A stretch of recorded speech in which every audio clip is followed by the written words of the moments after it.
The iconic American motorcycle maker Harley Davidson, which was previously lauded by Donald Trump for building things in America, disappointed the U.S. president on Monday.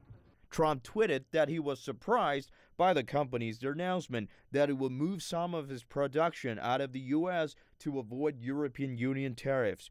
He criticized the motorcycle maker for waving the white flag after he fought hard for them.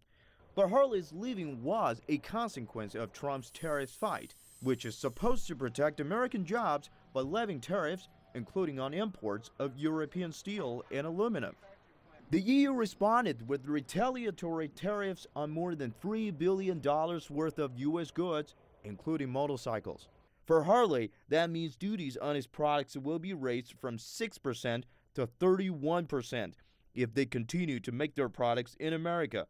An additional cost of $2,200 will be added to each unit they export from the U.S. to the European market, where they sold 40,000 new motorcycles last year. That accounted for 16% of their total sales.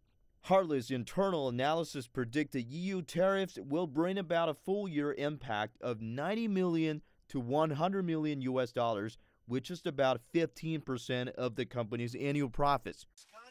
Now, no matter how surprised Mr. Trump is, the largest market outside of the U.S. is just too big for Harley to give up. Yang Zhao, CGTN.